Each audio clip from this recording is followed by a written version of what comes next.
The King's Gambit. This week on Firing Line. A Soviet-schooled chess prodigy who became the king of the game. Kasparov wins. Brilliant. Garry Kasparov was the world's #1 player for 2 decades, but lost to a supercomputer named Deep Blue. He's a pro-democracy advocate. This regime is criminal. It's a police state. They arrest people everywhere. Calling out Vladimir Putin and authoritarians around the world. I'm a looming target for Putin's regime. Now living in the United States, as Russia flexes its military muscle, what does Garry Kasparov say now? Firing Line with Margaret Hoover is made possible in part by the Margaret and Daniel Loeb Foundation, Robert Granieri, Charles R. Schwab, the David Tepper Charitable Foundation, Inc., the Fairweather Foundation, Craig Newmark Philanthropies, and by corporate funding is provided by Stevens, Inc. and Morgan Stanley. Garry Kasparov, welcome to Firing Line. Thank you for inviting me. You are joining us from New York City, where you live now, and have essentially been living in exile from Russia since 2013. You were briefly jailed in Moscow in 2007, and in a recent interview, you responded to a question about whether you would return to Russia by saying, quote, "What is the point of becoming a martyr?" and that you could do more against Putin from outside Russia. What would happen to you if you returned to Russia? Looking at what happened to Alexei Navalny recently, or to late Boris Nemtsov, one of the great leaders who was shot in 2015 in the center of Moscow. There's so many of my friends and colleagues who marched with me in our peaceful rallies. Almost all of them are either in exile, in jail, or worse. Putin's Russia, it's a full-blown dictatorship that doesn't allow any dissent within its borders.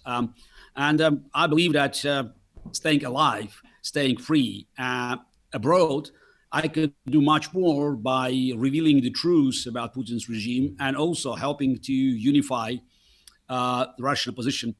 Russian dissident Alexei Navalny did return, as you mentioned. It was a heroic move. He was poisoned. They tried to kill him. He survived after several weeks in coma. And then he decided to come back. And now he's in jail. And I have bad news. I don't believe that he will see daylight outside of prison cell as long as Putin stays in power. His treatment by Putin and the Russian government has triggered massive protests across the country, but also on the other side has inspired brutal crackdown from Russian authorities. Now, we have seen new images of Navalny since he has broken his hunger strike. And you wrote that there is a real possibility that he could perish in prison. What happens if he does die in prison? I have more bad news. Nothing will happen. And that's tragic. Nothing will happen because the free world still treats Putin as a legitimate leader. Yes, there will be some kind of, protest, bunch of empty words from Washington, London, other capitals, but then business as usual.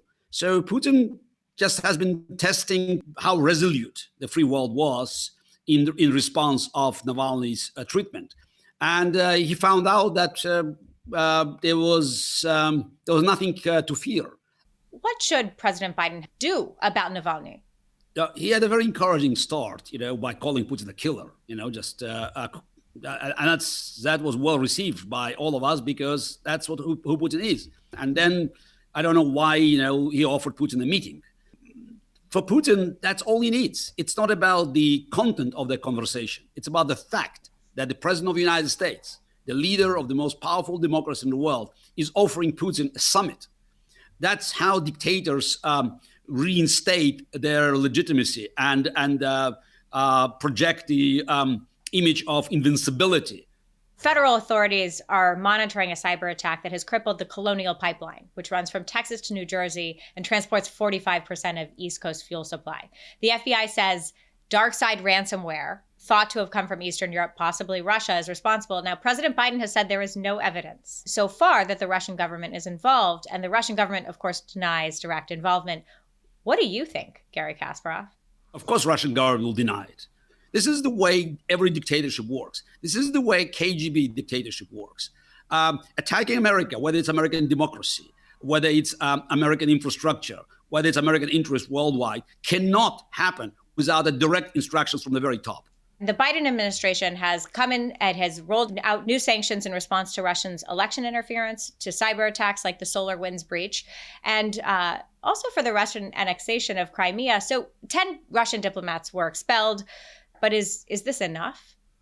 No, absolutely not. It's much better than what we saw under Trump, because Trump also imposed sanctions, but we all knew that it was all kind of fake, and Putin knew it. And I believe we're still yet to find out why Trump was so friendly to Putin and why he was willing to accommodate Putin's bidding. But now we reached a point where just traditional measures like expelling diplomats. It's not going to work because it doesn't affect Putin. You expel diplomats, he expels diplomats. So Putin cares only about his direct interest, and it's money. And it's not just his money, but money of Russian oligarchs. And as long as America and Europe are not ready to go after this money, to impose sanctions on oligarchs, from Putin's perspective, it's a lot of noise, but no action. Satellite images show recent Russian military buildup near the border with Ukraine. The U.S. approach towards Russia, as you well know, during the Cold War was largely one of containment, one that prevented Russian expansion abroad. As Russia flexes its muscles now, what should U.S. policy towards Russia be? You said this word, containment. You can call it deterrence. In the world we're living today, the cyber threats are just, are far more relevant than the nuclear threats. And I think America needs a policy to address the cyber threats with the same resolution as America imposed deterrence and containment during the Cold War. Will there ever be an opposition movement or a set of events that could force Putin from office? Look, we all know that the regimes like Putin's, and we can look back in Russian history, they are always vulnerable when and if they suffer major geopolitical defeat. The moment dictatorship shows its weakness in the eyes of its subjects, that's the end. And by the end of 1989, the Soviet Empire in Eastern Europe collapsed. In less than 3 years, the Soviet Union ceased to exist. Putin has to face the same reality. And unfortunately, there were many opportunities that the free world missed. One of them, I believe, was Syria in 2013. President Obama blinked and did not remove Assad, Syrian dictator Assad, who used chemical weapons against his own people, and crossed the red line imposed by U.S. president. So that was a moment. And there were many other moments where American presidents and European allies could actually inflict a major defeat on Putin. Right now, Ukraine could be this case. But unless Putin suffers this kind of defeat, inside the country, he has enough resources, both financial and political will, to spill blood, because he has no allergy for blood. And that's why no opposition movement can succeed without regime being weakened in the eyes of masses. 100,000 people is not enough. 200,000 not enough. 5 million will be enough. But for these people to join the protest, it's even if they have a shortage of food, they still need to recognize that regime is getting weaker and not stronger. You said that Russia is a full-blown dictatorship. Do you think that Americans understand that? No, they don't. Americans, they tend to believe that Russia is somehow it's a flawed democracy, and they always call Putin President Putin, though we should call him his name. He's a killer and he's a dictator. Reagan famously said, quote, "Freedom is never more than one generation away from extinction." You're the chairman of the Human Rights Foundation. Do you worry that here at home in the United States, Reagan's message has been forgotten? Absolutely. We can look at the current state of the GOP, of the Republican Party. What's happening now there just reminds me of George Orwell. That is at the time of universal deceit, speaking truth is a revolutionary act. So you cannot speak the truth, and one big lie now is supported by many more lies. But the problem is that this is not happening on one side of political spectrum. These far right groups, they're being emboldened and energized by a very radical agenda coming from the left. when they hear defund the police. That's what they use to rally their supporters. And this divide is getting wider and wider, the gap between opposing voices. And the moderate voices, they're being lost. And my concern is that as someone who lives in exile and as a chairman of the Human Rights Foundation, I've been in touch with dissidents around the world, that America is no longer seen as an example for others. So we need America to go back. But for America to take a lead, to be a moral leader of the free world, it has to fix problems domestically. We're no longer talking about promoting democracy. We should talk now about defending democracy. Ironically, after spending my life fighting for democracy in the Soviet Union and Russia, I'm trying to share my experience helping Americans to understand the real threat to democracy in this land. Are you more concerned about threats to democracy here in the United States or the rise of authoritarianism abroad? Those are two sides of the same medal. That's why I'm hoping that we'll find some kind of a middle ground, because I believe majority still believes in moderation. And I'm here to tell you that America has to go back to what it was. It sounds trivial to Americans, but for us it was really a beacon of hope. Trump may be gone, but his influence over the Republican Party is not gone. Liz Cheney has been ousted from leadership of the Republican Party, and on the floor of the House of Representatives this week, she said this. Today, we face a threat America has never seen before. A former president who provoked a violent attack on this Capitol in an effort to steal the election has resumed his aggressive effort to convince Americans that the election was stolen from him. He risks inciting further violence. If our freedoms are only a generation away from extinction, are we closer to true danger to American democracy than we think? But Trump is no longer president, thanks God, but he dominates the Republican Party.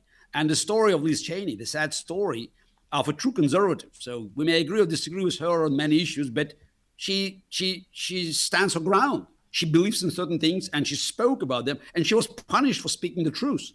And how many Republicans were ready to actually go to her defense? Almost none. Very few. Too few. Yeah, exactly. Can America lead again? What's the playbook for America leading the world again? I would say it's not about whether America can lead. America must lead if we want democracy to survive globally. You need a leader. Otherwise, the space will not stay vacant. There's no vacuum. If America walks away, you have Xi Jinping, you have Putin, you have other terrorists and thugs coming in. So there's no alternative for American leadership. There's a growing curiosity in the United States about socialism, especially on the left. You have called socialism uniquely toxic. What can you tell young people about your experience with socialism? Just read books. Yeah, look around. We thought we'd won the argument, Gary. Yeah, you won the argument. Socialism was always a failure. You can look at every country in the world, that use socialist model. They all failed. And by the way, it's very important to understand that the socialism, when we talk about socialism, we're talking about state control of private enterprises and the means of production. You should not point out that Sweden or Finland or Denmark and say, oh, they're socialist. That's not true. Those are socially democratic countries. Democratic socialist is different. It is different. So again, it's just the history tells us that in open competition, socialism and socialistic, all sorts of socialistic models, they failed and they lost fair and square against capitalism. It doesn't mean that the capitalism is perfect. Nothing is perfect in this universe. But we cannot argue about advantages of the free market and liberal democracy. And that's why so many people today they're still dreaming about coming to America, because they know this is the country where they can apply their talents and get the best reward for their resolution, dedication, and hard work. Over the past year here in the United States, there's been a lot of talk about this term cancel culture. What do you make of this phenomenon? For many of my friends who live outside of the United States, it sounds diplomatically, it sounds odd. They just don't understand. You know, the extremes of cancel culture met with surprise, confusion by many of activists, democratic activists worldwide. And again, I grew up in the Soviet Union. I know this is what it means, having only one textbook that tells you this is right, this is wrong. And also we knew in the Soviet Union that, you know, it was a joke that the Soviet Union was a country with unpredictable past because things could change. You know, you have a new government, a new leadership of Politburo, and then they start changing the history books. It seems that some people in America now, some most radical proponents of cancel culture, they want to go as far. You said, Gary, in a 2003 documentary, quote, "I cannot survive if I feel I'm in fetters. So that's why for me, it was virtually impossible to play under the strict rules of the Soviet regime." Would you have gained the mastery of your craft in chess if it weren't for the training under the Soviet regime? Look, yeah, it's a fair point. So that's, you know, I grew up in the Soviet Union and I benefited from the system that was designed to find talent and to train this talent. The fact is that it was done not to promote chess or education or a culture, but simply to demonstrate the ideological superiority of the communist regime over the decadent West. I mean, it doesn't change the fact that I did benefit from it. Whether my talent could be found and developed as successfully if I was born and raised elsewhere, I don't know. But at a very early age, I recognized the shortcomings of the regime, especially because I, as a chess player, I could travel abroad. That's quite an irony. So my first trip abroad was in 1976 when I was 13. And trip to France, you know, made me think about the realities of life back in the Soviet Union. You were quoted in the New York Times recently, a column by Nick Kristof, about a 10-year-old chess prodigy, Tadej Adewume, who was a refugee living in a homeless shelter in New York City when he started to play chess, and is now one of the youngest chess masters ever. That's a great story. Great story. I'm very happy for the boy and his parents. And it proves my beliefs that talent does exist everywhere. The difference between some countries and others, it's an opportunity. The moment you provide opportunity, you always find talent. And America today offers more opportunities than any other country in the world. You helped make playing chess popular also through the popular series, The Queen's Gambit. I'm going to show the audience a clip of that show. Take a look.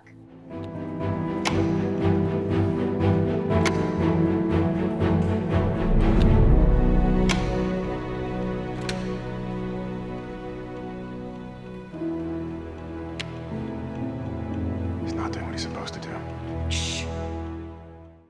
First of all, I have to confirm the authenticity of the scene. So that's as a consultant of the show, I told Scott Frank that, you know, I would do everything I could to have the real games.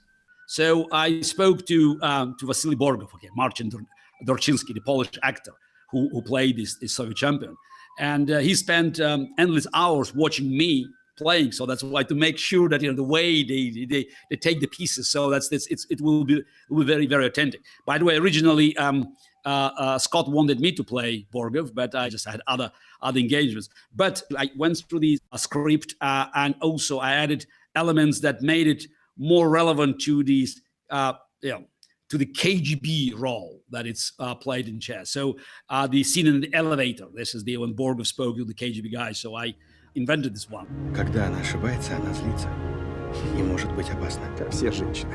У нас сирота. Многое пережила. You invented that scene. I didn't know that. I remember that moment so well. Yes, I think it was very important to demonstrate the role of the KGB in this process. They always followed Borgov, and also him understanding the real threat coming from Beth Harmon. I mean, chess has a reputation, of course, as being a male-dominated field. Will the show's female lead, Beth Harmon, attract more women to the chessboard? Absolutely. Again, it's fights stereotypes. it's all about numbers. You just have to make sure that more girls play chess. So the fact is that Judith Polgar, the strongest female player ever, since age 13, she played only male opponents.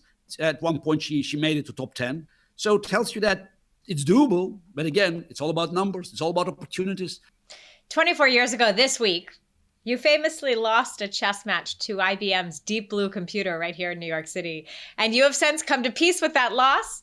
But you say, quote, you were the first knowledge worker whose job was threatened by a machine. Right? That's true. One study from MIT concluded that robots could replace as many as 2 million workers in manufacturing alone by 2025. What do you say to the millions of people who fear they are to lose their jobs at the hands of machines? Look, from the early days of human history, we always, invented machines to release us from some kind of work. So it's machines made us stronger. Machines made us faster. Now we have a problem because we're dealing with machines that should, in theory, make us smarter, but they're intelligent machines, and we are scared. And the facts are that intelligent machines, they are tools invented by other humans. And what is happening now is that many jobs that can be done by the machines, those are the jobs that do not require true human creativity. So it means that we just have to depart from the old-time compliments. Oh, he or she works like a machine. Now we have to do the opposite. We have to learn to work as humans. I lost in 1997 after winning in 1996, and I realized you can't beat them, you join them. That's the way into the future. Collaboration is an answer, but the collaboration means that we have to bring our unique qualities, and which is creativity, fantasy, dream. I don't want to sound callous, I know many jobs will be lost on the chopping block of automation, but again, this is some jobs lost, new jobs created. How many things we can do, and how many great discoveries, that are waiting for us if we have ambitions. And I believe that intelligent machines will help us to realize our wildest dreams. In 1978, William F. Buckley Jr. welcomed the journalist and author Malcolm Muggeridge to the program, and they were discussing the Russian novelist and political prisoner Alexander Solzhenitsyn. Take a look at this. Solzhenitsyn's enlightenment, which is one of the most wonderful of our time, came to him in the Gulag. Yes. Not before. Yes. People forget that Solzhenitsyn, if he'd wished, could have had the life of a sort of corrupt Gorky. He could have been the great writer. Gorky is the best example, who was prepared to be a sort of performing seal, ultimately, for the regime. And Solzhenitsyn could have had all that. He had his Nobel Prize. He could have traveled about the world. He could have addressed audiences and everything. And it was only because of what he learnt in the labor camp that was intolerable to him. You were influenced by Soviet dissident Alexander Solzhenitsyn. As you now are a dissident yourself in a way, right? What do you consider the political responsibility of the artist, the athlete, the celebrity, the Russian public figure who has left the regime? What I believe is important today for a celebrity, it's to be consistent. If you defend fundamental human rights and you fight all sorts of abuses in your country, you cannot, pretend that it's not happening elsewhere. So, and that's why, I have very critical opinion about some of the very famous American athletes who are very active in the United States, pointing out at the wrongdoings and the ills of the society, and at the same time feel no shame to receive payments, very generous payments from dictators around the world.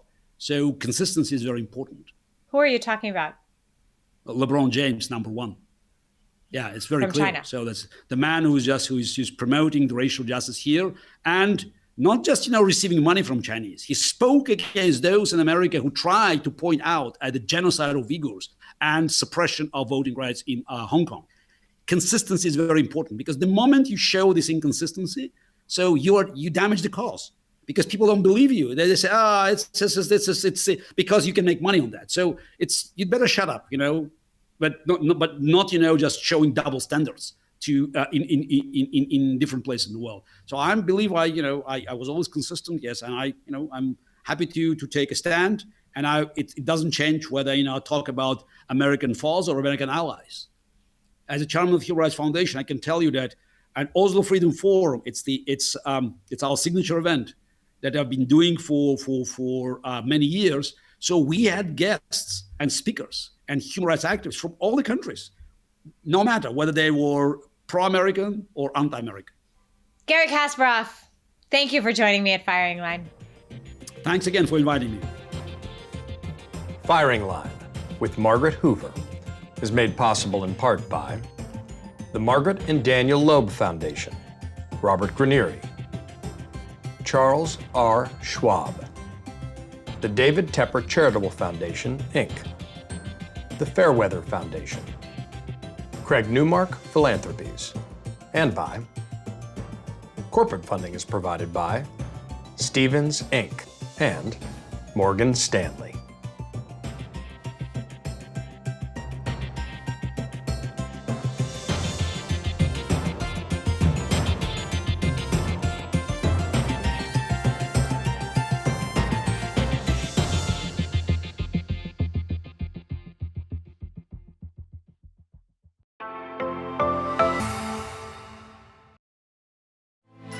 You're watching PBS.